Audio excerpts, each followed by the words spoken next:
In the pouring rain, a desperate hand begins a mysterious ritual, pleading for a great being to answer. Kneeling on a rooftop, he begs for fame, fortune, and the power to change his life. His cracked phone reveals the source of his despair, crushing debt and angry threats. Crying out to the heavens, he offers his soul and body, willing to become a servant for a chance at a better life. As he makes his final plea, a strange purple energy crackles to life within his eye. The sky responds with a colossal bolt of otherworldly lightning, striking down with immense force. After the blinding flash, he lies unconscious on the ground, the ritual markings still visible around him.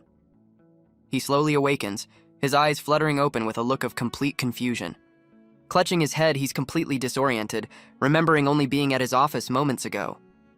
He looks into a puddle to get his bearings, only to be shocked by his own reflection. He recoils in shock, completely bewildered by his unfamiliar face and younger appearance. His eyes widen in dawning horror as the impossible truth of his situation begins to sink in. He's suddenly transported to a strange city, crouching before a colossal, glowing tree that dominates the skyline. A mysterious, disembodied voice suddenly congratulates him for his unknown achievement. He glances around in utter confusion, trying to pinpoint the source of the voice. A sinister, floating grimoire appears, revealing it was summoned and offering him 3 wishes as a reward. He panics, realizing a talking book confirms his worst fear. He has been transported to another world. He quickly analyzes his situation, considering this his cheat, but feeling shortchanged by only 3 wishes. With a sly grin and a glint in his eye, he makes his first wish. 10 more wishes. The entity in the book lets out a wide, menacing grin, clearly amused by the boy's cleverness. The grimoire unleashes a torrent of dark energy, realizing the contract is more complex than it first appeared. The sheer force of the entity's power sends the boy flying backward. From the swirling chaos, a colossal demonic being materializes, identifying him as a new soul. He recoils in terror, questioning the monster's identity and the nature of this so-called soul contract. The entity dismisses his question, declaring him unworthy of even knowing its name. It reveals a horrifying truth. It claimed the original owner's soul, and since he now possesses the body, he belongs to it too. The boy's face twists in horror as he realizes this wasn't a cheat power, but a sacrificial trap. His survival instincts kick in, and he immediately turns to flee for his life. But the demon calmly raises a clawed hand, casually mentioning it forgot a crucial detail. As punishment for trying to break the contract, he is instantly engulfed in agonizing, otherworldly flames. He writhes in agony, engulfed in the punishing, otherworldly fire. The demon looks on with contempt, finding his weak soul utterly boring. With a menacing glow in its eye, the entity tells him to simply accept his demise. But through the searing pain, the boy musters the strength to invoke contract law. He argues that the demon's interference makes the contract impossible to fulfill, thus voiding the punishment. The entity is stunned, questioning the mortal's audacity to challenge it with rules. He deduces that since he wasn't killed instantly, this must be a test for a suitable candidate. With a defiant grin, he asks the demon directly if he qualifies to form a new contract. The monstrous being lets out a quiet, almost amused huff, caught completely off guard. It erupts with power, declaring with newfound interest that he's the first to ever dare negotiate. The entity admits its interest is piqued and offers him a chance to sign a new contract. He boldly makes his own terms. 1 wish granted, and he'll give the demon a new life. His wish is for 999 more wishes, a demand that leaves the demon utterly stunned. The entity mocks his audacity, reminding him he has less than a minute before his body gives out. With his life fading fast, he resigns himself to his fate, seeing no other way out. He accepts the terms, officially binding himself to the soul contract as contractor Joe Chen. In a flash, he's transported from the ethereal plane back to the real world, outside a nondescript building. He finds himself standing in front of his new home, apartment 35. Still in his tattered clothes, he curses his new boss for unceremoniously dumping him there. A portal opens, and the entity tells him to live as he pleases until it has a use for him. He reflects on his new servitude, expecting a life of endless labor under his demonic boss. Realizing complaining is useless, a steely resolve hardens his gaze. Deciding to face his new reality head-on, he unlocks the door to his new life. He steps into the small, disheveled apartment, the place he now calls home. Surveying the bleak interior, he realizes the original owner's family situation is far more dire than he imagined. He discovers a shocking loan agreement sealed with blood, revealing the family's desperate measures. Suddenly, an aggressive voice shatters the silence, calling out to him. Before he can react, a blond man ambushes him with a brutal, unexpected attack. He crashes to the floor as his assailant towers over him, furiously questioning his whereabouts. Surrounded by thugs, he learns they consider him a prophet as their leader prepares to deliver another punishing blow. Disoriented and hurt, he demands to know who these attackers are. The blonde thug continues his brutal assault, reminding him of a past due loan. The thug mocks his family's poverty and desperation for money. Another painful blow lands as the thug insults his mother's sacrifice. He's deemed worthless and beneath the thug's notice. A flashback reveals a tender moment with his mother discussing his future. He recalls a disturbing dream about his mother's hardship. He remembers his mother's tireless work and worries about her health. His mother's words of concern echo in his mind.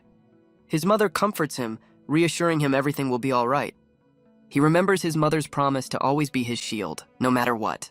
Her voice echoes in his mind, urging him to have faith in his own strength. Fueled by this memory, a brilliant blue light erupts from his eye, signaling a dramatic shift. The blonde thug, oblivious to the change, continues his angry tirade. He lunges forward to deliver another blow, enraged by the boy's sudden silence. But in a flash, the boy counters with a devastating kick, sending his attacker flying across the room. The gang's leader calmly tells his man to ease up, not yet realizing what just happened. Now on his feet and glowing with power, the boy effortlessly stops the leader's hand, much to the man's shock. His first attacker is left dazed and broken after crashing violently into the wall. The remaining thugs stare in disbelief, realizing the tables have just been turned. The thugs are stunned as a crackling blue aura erupts from the boy, questioning if he just achieved a new level of power. With a cold, glowing gaze, he dismisses their threats, finding their constant chatter annoying. The gang's leader scoffs at his arrogance, ordering his men to teach the low-level brat a lesson. Two enforcers with glowing red eyes and energized blades step forward, agreeing to permanently injure him. He calmly assesses his own newfound power, realizing his opponents are likely stronger despite their foolish behavior. Enraged by the defiance, the leader lunges forward, unleashing a powerful, shadowy strike. His perception sharpens dramatically, allowing him to see every detail of his opponent's attack. The leader's brutal attack misses its mark, shattering the floor where the boy once stood. Confused by the sudden disappearance, the thug frantically searches for his target. In a blur of motion, the boy appears behind him, ready to deliver a swift, incapacitating strike. He unleashes a vicious kick, catching the gang leader square in the jaw. The leader flies backward, stunned by the impossible speed and strength of a supposedly low-level fighter. Believing he had found a blind spot, the thug had intended to land a crippling blow. He swung his weapon with full force, confident his attack would connect. But the boy effortlessly blocks the strike with his bare arm, stopping the weapon cold. The leader's face contorts in horror, realizing his opponent anticipated the move without even looking. With a final, dismissive gesture, the boy sends the leader crashing to the floor, utterly defeated. The once arrogant thug now begs for his life, revealing they were sent by someone named Lin Yu. The boy contemplates this new name, his expression unreadable as he processes the information. With a cold final warning, he promises to pay the debt and orders the thugs to get out of his sight. He watches impassively as the thugs retreat, dragging their unconscious leader out the door. Alone in the trashed apartment, he silently reflects on his newfound, terrifying power. He then calls out to the empty room, knowing his demonic patron has been watching the entire time. The grimoire materializes, confirming it lent him a sliver of power to prevent his certain demise. Overjoyed, he realizes the entity is his ultimate cheat and imagines becoming invincible with its help. The entity scoffs at his fantasy, warning that its power is too immense for a mortal and he was lucky to survive. He shrewdly argues that getting stronger would make him a more effective servant for the demon's wishes. His demonic boss promises a future reward, but sternly forbids him from borrowing its power again. Privately, the entity admits the boy exceeded all expectations with his control over the borrowed energy. The grimoire then asks him to make his second wish, prompting him to consider his next move carefully. Caught off guard by the request for a second wish, he admits he hasn't thought of one yet. The entity offers no guidance, telling him to do as he pleases until his purpose is revealed. Annoyed by the lack of direction, he realizes he'll have to navigate this unfamiliar world all on his own. He decides to investigate the previous owner's phone, hoping to piece together the life he has inherited. He discovers a history of debt and costly supplements, but is unsettled by the complete lack of family communication. His expression freezes as he finally stumbles upon a deeply unsettling message he'd missed. He discovers a frantic message from the original owner's sister, learning their mother is in a coma at Tianlan Hospital. Wasting no time, he immediately heads for Tianlan Hospital under the night sky. He frantically searches the hospital corridors, his face a mask of worry and desperation.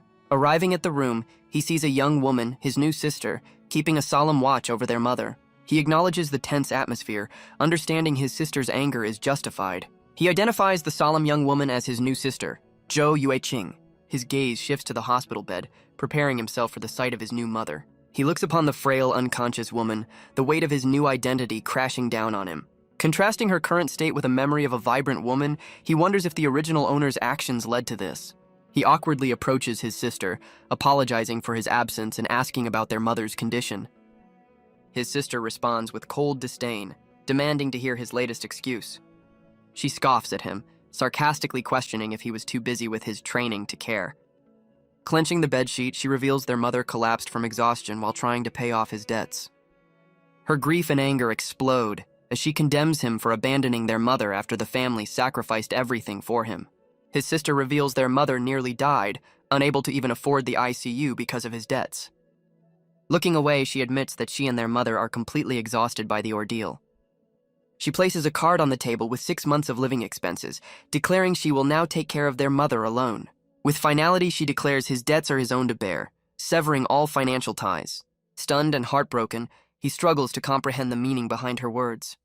With her back turned, she officially disowns him, stating they have no connection from this day forward. As he walks alone, his demonic patron senses his turmoil, questioning if the woman's words truly affected him. The entity reminds him that this woman is a stranger, and her problems are not his to carry. With a wry smile, he admits surprise at the entity's attempt at comfort, explaining the situation merely reminded him of his own past. He reflects on his previous life, remembering the frustration of wanting to speak but being unable to find the words. He dismisses the family drama, reminding the entity of its promise to help him grow stronger if he proves his worth. With renewed determination, he believes that with enough power, he can fix the mess he's inherited. The grimoire's eye snaps open, confirming with a sinister grin that his potential depends entirely on his usefulness. He scoffs at the idea of a fated point, now ready to forge his own path in this new world. Surrounded by a powerful blue aura, he walks with newfound purpose as the entity warns him not to fail. The scene shifts to the dazzling lights of the Yaoye Club in Wright City. Inside the opulent presidential suite, a man discusses expanding his profitable business.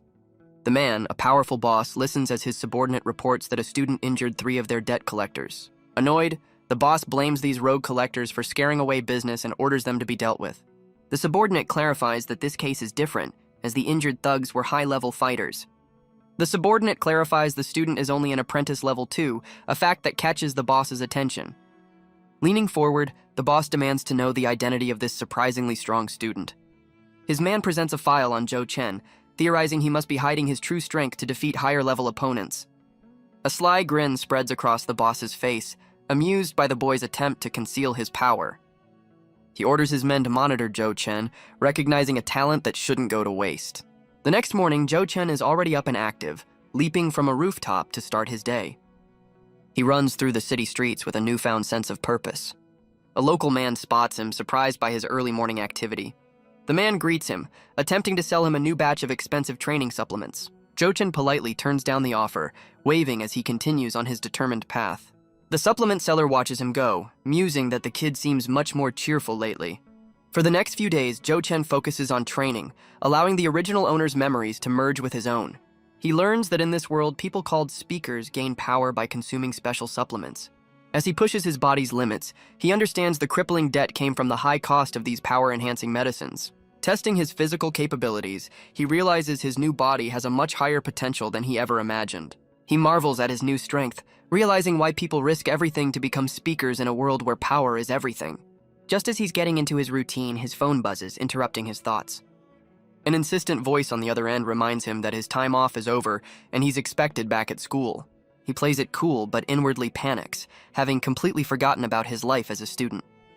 With no other choice, he makes his way to the imposing campus of Wrightlawn High School. In a classroom, the teacher begins a lecture on the economic impact of the world's superpowered individuals, known as speakers. Zhou Chen listens intently, absorbing the fact that a speaker's status is determined entirely by their rank and strength. He learns about the power progression, a ladder from grade E to S that requires mastering each level to advance. The highest level, grade S, is a tier of power so immense that its wielders are considered godlike. He sketches the world's social structure, a 5-layered system dictated by a speaker's grade. The powerful reside in the central city strata, while ordinary people and low-level speakers are relegated to the outer layer. Knowing he's at the bottom, his new priority is to level up fast and gain access to better resources. His concentration is suddenly broken as a projectile hits him in the back of the head. He turns to find a group of bullies, their leader smirking triumphantly at his successful prank. The lead bully gets in his face, belittling his high test scores and claiming he's physically worthless. Unfazed by the taunts, he reflects that bullies are the same no matter the world.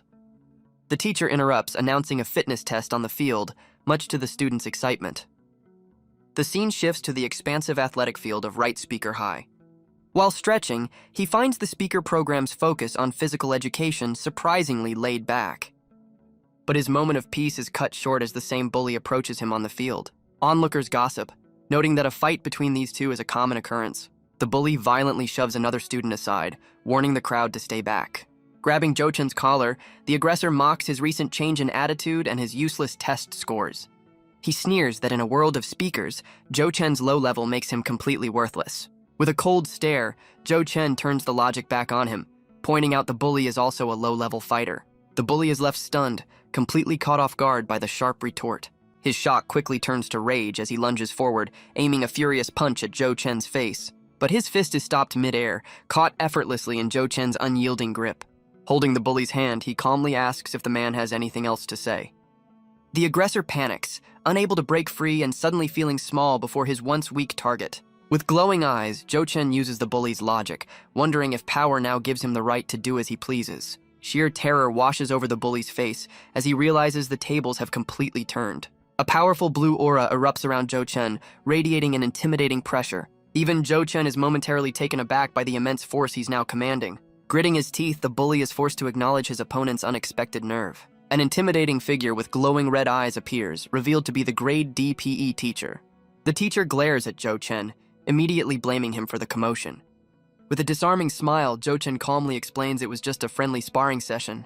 He casually releases the bully's wrist, who is still fuming from the confrontation. The teacher issues a stern warning before ordering the class to prepare for their fitness test. He reminds the students of their upcoming graduation exam and a crucial exchange tournament. The teacher hypes up the tournament, offering a chance at a prestigious academy and selling imported supplements to boost their performance. He reveals the supplements cost a hefty $6,000, framing it as an investment in their future. The test begins and the bully quickly exhausts himself, struggling to complete his pull-ups. In contrast, another student effortlessly completes 50 reps, radiating a powerful golden energy. Leaning against a pillar, he finds the so-called Oracle's test to be rather underwhelming. A concerned voice calls out to him, asking if he's okay after the confrontation. The class representative, holding a supplement, explains she was worried about his sudden absence from school. Flustered, she insists she was just curious, while he calmly thanks her for her concern. She then asks if he's buying the teacher's supplements, but he admits he's completely broke. The girl, Liu Tiantian, warns him that his test results will suffer without the performance-enhancing drugs. As her name is called, she wishes him luck and heads off to take her own test. Despite her good intentions, Liu Tiantian visibly struggles to complete her pull-ups. The teacher tallies his sales, noting that students who bought supplements are passing the test. Jo Chen realizes the supplements are a way to buy better scores, but he's confident he doesn't need them.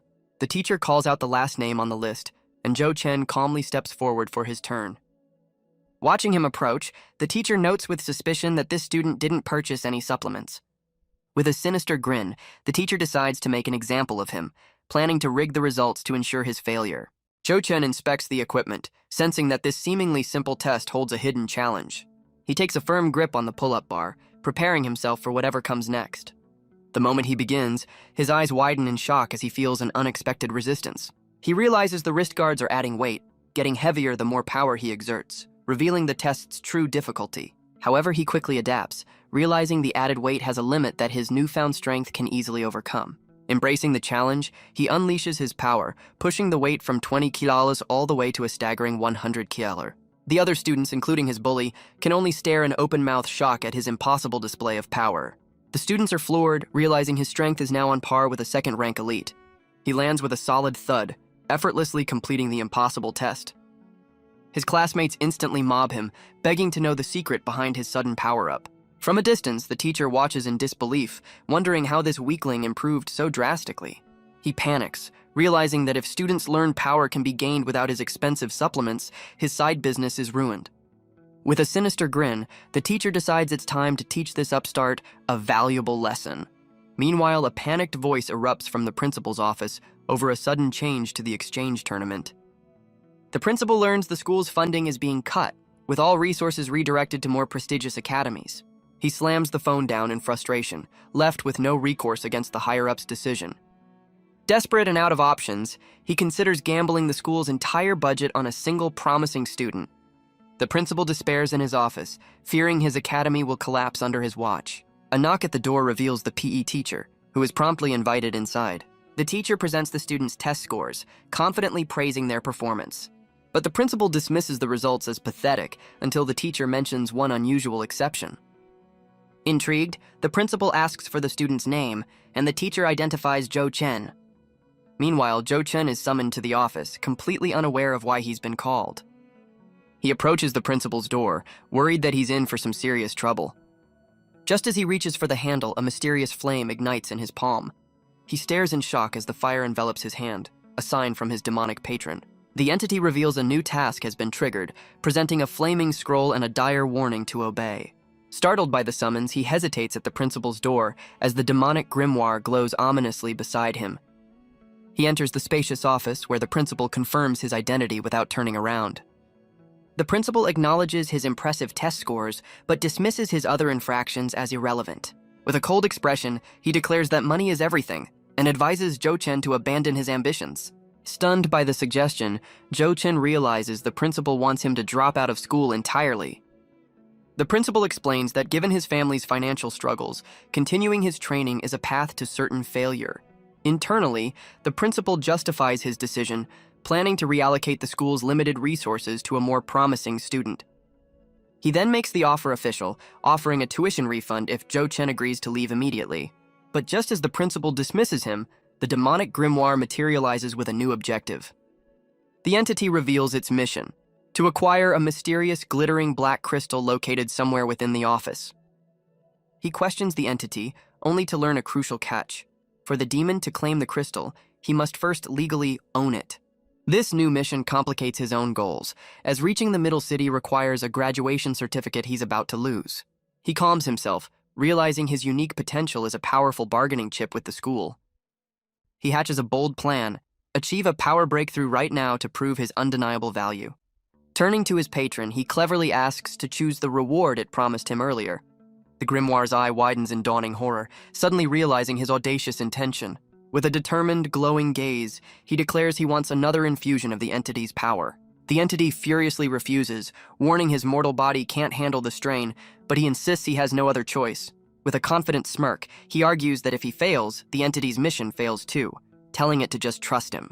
Stunned silent by his flawless logic, the demonic grimoire can only stare, completely outmaneuvered. The entity reluctantly agrees, deciding any negative outcome is not its concern. A new contract clause materializes, allowing him to borrow power but making him solely responsible for the consequences. Without hesitation, he accepts the high-risk, high-reward terms. The principal turns, annoyed by the delay, and asks what else he could possibly want. With newfound confidence, he requests the principal test his power level one more time. He challenges the principal to base the decision of his expulsion on the results of this new test. The principal, intrigued by this final appeal, sighs and extends his hand for a power-reading handshake. As they shake, the principal senses his power, noting he's a level 2. Better, but still unimpressive. Knowing this is his only chance, Zhou Chen prepares to unleash the borrowed power, uncertain of the outcome. He focuses all his will, determined to draw out as much demonic energy as he can possibly handle. A brilliant blue energy erupts from their handshake as he channels the demonic power. The principal's eyes widen in disbelief, feeling an impossible surge of energy from the student. A massive aura explodes from Zhou Chen, overwhelming the principal with its sheer force. Even the demonic entity is shocked, realizing the boy's outburst surpasses the power it lent him. The principal stumbles back, utterly bewildered by the student's sudden and dramatic power spike. Now radiating the strength of a level 4, he calmly asks the principal to reconsider his decision. A glimmer of hope appears as the principal realizes this student might be the key to saving his school. In a complete reversal, the principal desperately begs Zhou Chen to represent the school in the upcoming competition. Zhou Chen is left speechless, completely caught off guard by the principal's sudden and frantic plea. The principal explains that competing at level 4 is their last chance to impress the ministry and avoid having their funding cut. The principal quickly backpedals, claiming his harsh words were a misunderstanding to better allocate resources. As an apology, he offers to waive tuition, double the supplement supply, and fulfill any other needs. He then pleads with Zhou Chen to represent them, admitting the school's very survival is on the line. Sensing his immense leverage, Zhou Chen boldly asks for the black crystal on the cabinet as part of his compensation. The principal identifies the object as a black star crystal, a symbolic but otherwise useless artifact from the Middle City. With a calculating grin, he agrees that if Zhou Chen can save the school, the crystal is his for the taking. Zhou Chen confidently accepts the deal, promising to do his absolute best in the upcoming competition. When asked about his sudden power spike, he nervously claims it's a secret technique for hiding his true strength. The principal readily believes this excuse, praising his tactical awareness and promising to keep his level a secret. A teacher is then summoned and ordered to immediately escort Zhou Chen to the special class with his new supplies. The teacher escorts him to the special class, explaining the entire second floor is reserved for elite students. As she probes his connection to the principal, the furious PE teacher suddenly rushes toward them. The PE teacher grabs him, falsely claiming he fought to prevent his expulsion and offering empty words of encouragement. His escort corrects the PE teacher, revealing Zhou Chen isn't being expelled but promoted to the special class. She then informs the PE teacher that the furious principal has summoned him, causing the man to pale in terror. Later that night, back in his room, Zhou Chen collapses onto his bed, completely exhausted. He despairs over the impossible task of leveling up twice in 3 months and asks his patron for a shortcut. The entity warns him against using its power again, and he agrees, knowing he must rely on his own strength for the tournament. Looking on the bright side, he reflects that he avoided expulsion and is now getting free supplies. But a notification on his phone shatters his calm, reminding him a massive debt is due in just 5 days. The next day, he arrives at the imposing campus of Weakling High School. He feels awkward and out of place, unsure of what to expect from the elite class. He finds himself in a deserted, factory-like corridor, wondering if he's in the right place. A voice calls out his name, and he turns to see a man approaching him. The man waves from a distance, beckoning him forward with a friendly gesture. Up close, the man enthusiastically calls out to him, confirming he's in the right spot. The man explains he came looking for him after noticing his absence during roll call. He introduces himself as Mr. Zhang, the surprisingly laid-back teacher for the elite class. Mr. Zhang admits that due to declining enrollment, he's the only training instructor for the elite students. As they walk through the dilapidated area, Zhou Chen understands the school's dire state and the principal's desperation. Mr. Zhang reassures him that despite its state, the school still has its advantages. With a confident grin, the teacher promises that the elite class facilities won't let him down. He leads Zhou Chen into a spacious, high-end gym, officially welcoming him to the elite class. The teacher explains that the students are in the middle of a free training session. As one student unleashes a powerful strike on a punching bag, Mr. Zhang prepares to make introductions. Zhou Chen is impressed by the advanced equipment and the students' motivation, a clear step up from the regular classes. But as he scans the room, his expression shifts, sensing an undercurrent of tension. He notices the other students have stopped training, their cold stares creating a hostile atmosphere. Unaware of the mood, Mr. Zhang calls the students to gather for the introduction. The teacher presents Zhou Chen, reminding the class that only the strong make it here, while Zhou Chen offers a polite greeting. The elite students turn to face him, their leader openly questioning if Zhou Chen has any real skill. With a condescending smirk, he accuses the newcomer of using connections to get into the elite class. The teacher angrily defends Zhou Chen's legitimate entry, but the boy himself seems completely unfazed by the accusation. Ignoring the teacher, the challenger's eyes glow red as he formally issues a challenge to settle the matter. The other students erupt in gossip, shocked by the high-stakes challenge where the loser must serve the winner. The commotion draws the attention of other students, including a pink-haired girl who points out the impending fight. A blonde-haired student stops his workout, his interest piqued by the mention of a new transfer. The teacher tries to de-escalate, reminding them the challenge isn't official until Zhou Chen accepts. Seeing a perfect opportunity to gauge his new power, Zhou Chen calmly accepts the challenge. Meanwhile, a shocked voice cries out from the principal's office, signaling another crisis is unfolding. The principal receives a frantic call, learning his star student is already in a fight. Mr. Zhang reports that Ma Wenhao issued a formal challenge, and to his shock, Zhou Chen accepted. The two fighters stare each other down as the crowd eagerly picks sides, turning the gym into a spectacle. Seeing an opportunity, the principal approves the match, eager to see the results of Zhou Chen's supposed secret training. Mr. Zhang steps in to officiate, laying down the strict rules for the formal challenge and warning spectators not to interfere. Both fighters confirm their rank, revealing they are both Stage 2, much to Ma Wenhao's surprise. The rules continue, forbidding any lethal techniques as the two opponents take their positions in the arena. Ma Wenhao smirks confidently, as the teacher adds that no retaliation is permitted after the match. Zhou Chen remains stoic as the final conditions are set. Surrender or a clean hit to the face will decide the winner. With all the rules established, Mr. Zhang gives the signal, officially starting the high-stakes duel. Ma Wenhao lunges forward, hoping a swift, aggressive strike will catch his new opponent off guard. But Zhou Chen is ready, calmly preparing to counter and end the fight in a single, decisive move. He effortlessly intercepts the attack, stopping his challenger's arm mid-swing with a look of complete confidence. Stunned by the impossible speed, Ma Wenhao unleashes a furious follow-up punch. Zhou Chen easily sidesteps the wild flurry of blows, making his enraged opponent look clumsy. The challenger grows increasingly frustrated, unable to land a single hit on his evasive target. Desperate to pin him down, Ma Wenhao prepares a new strategy as Zhou Chen launches a counter kick. Ma Wenhao unleashes a powerful glowing downward strike, aiming to crush his opponent's advance. Zhou Chen senses the change in tactics, bracing himself as his opponent taunts him for dodging. The challenger unleashes a devastating combat technique, a fiery arc kick designed to end the fight. Pinned to the floor, Ma Wenhao unleashes a tricky ground kick, confident it will finally connect. But Zhou Chen's gaze remains sharp and unfazed, seeing through the desperate maneuver. Using the floor for leverage, he plants his hand and channels his own energy for a counterattack. In a stunning display of agility, he flips and delivers his own devastating kick, catching his opponent by surprise. The challenger's face contorts in disbelief, shocked that the newcomer also possesses advanced combat skills. Stumbling backward, Ma Wenhao desperately tries to compose himself, clinging to the hope that he can still win. But before he can even finish his thought, a fist stops just inches from his face, freezing him in place. Zhou Chen calmly holds the punch, asking if this counts as a clean hit, effectively ending the match on his terms. Utterly defeated, the once arrogant challenger can only stare in silent, sweat-drenched horror.